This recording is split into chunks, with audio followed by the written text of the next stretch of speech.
Saudara, dermaga di Pulau Siumat, Kabupaten Simelu dilaporkan mengalami kerusakan berat.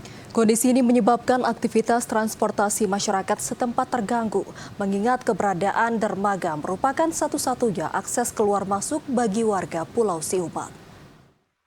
Beginilah kondisi dermaga Pulau Siumat yang mengalami kerusakan berat akibat diterjang air laut sejak beberapa tahun terakhir. Akibat kerusakan dermaga yang menjadi satu-satunya akses masyarakat menuju Sinabang ini kini sulit untuk dilalui.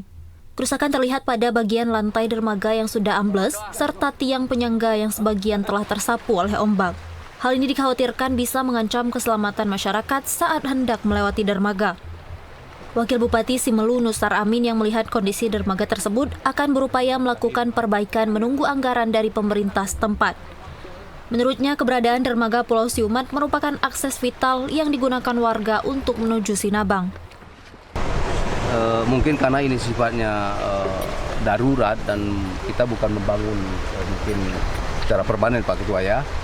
Yang penting tujuan kita dermaga ini bisa dilewati oleh masyarakat Pulau Siumat untuk akses ke kota, sehingga dalam hal ini tentu kita mengharap bangunan ini bisa dimanfaatkan dan tidak ada lagi mungkin korban-korban yang akan terjadi terhadap masyarakat yang menggunakan akses daripada dermaga ini.